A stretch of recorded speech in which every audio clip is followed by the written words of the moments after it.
guys! Welcome back to my fourth part of my basic accounting tutorial, Accounting the Easy Way for Non-Accountants. So let's start! Learning objectives natin ngayon guys.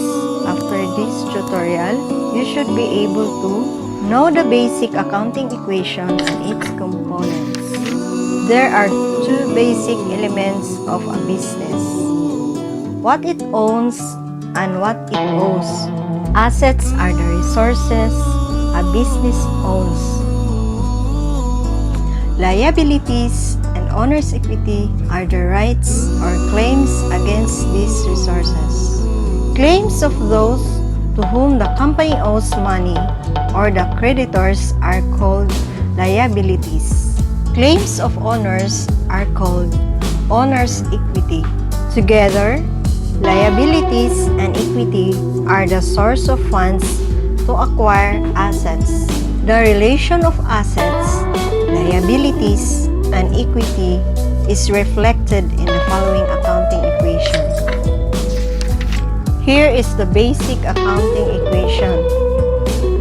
Assets equals liabilities plus capital. This relationship is called the basic accounting equation.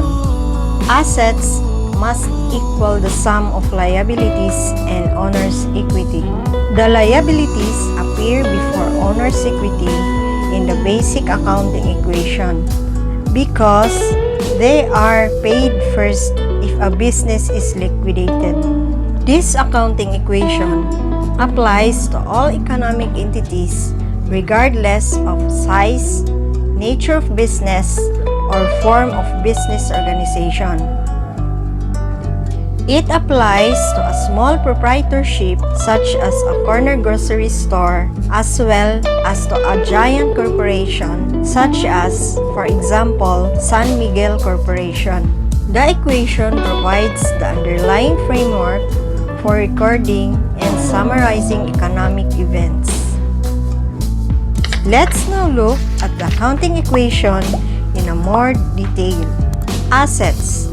As noted in the previous slide, assets are resources a business owns. The business uses its assets in carrying out such activities as production and sales. The common characteristic possessed by all assets is the capacity to provide future services or benefits.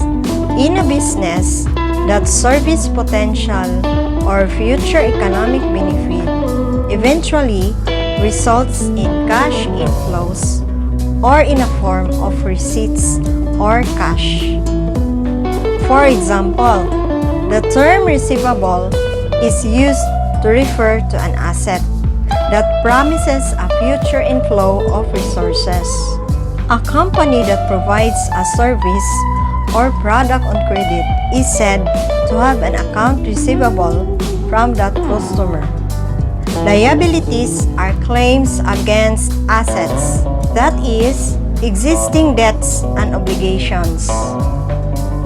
Meaning, these claims reflect company obligations to provide assets, products, or services to others.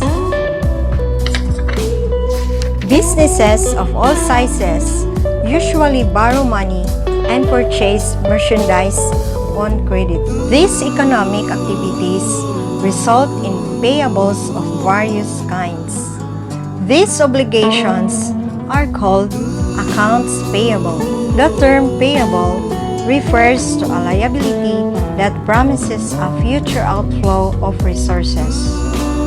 Examples are salaries and wages payable to employees, taxes payable to the government, accounts payable to supplier, notes payable to bank, and other accounts payable. Owner's equity. It is the ownership claim on total assets. Equity is equal to assets minus liabilities. This is the reason equity is also called net assets or residual equity. The equity for a non-corporate entity For example, a sole proprietorship, commonly called owner's equity. It increases and decreases as follows. Owner investments and revenues increases equity, whereas owner withdrawals and expenses decrease equity. Owner investments are assets an owner puts into the company and are included under the generic account owner capital, while the revenues are sales of products or services to customers. Revenues increase equity when there is net income and result from a company's earnings activities. Examples are consulting services provided, sales of products, facilities rented to others, and commissions from services. Owner withdrawals are assets an owner takes from the company for personal use. While expenses are the costs necessary to earn revenues, those expenses decrease the equity. In sum, equity is the accumulated revenues and owner investments, less the accumulated expenses and withdrawals since the company began. This breakdown of equity yields the following expanded accounting equation. Expanded accounting equation is assets equals liabilities plus owner's capital less owner's drawings plus revenues less expenses. Now, net income occurs when revenues exceed expenses. Net income increases equity, while a net loss occurs when expenses exceed revenues, which decreases equity. That's all for now. Thank you guys. Please don't forget to subscribe, like, and share. See you on my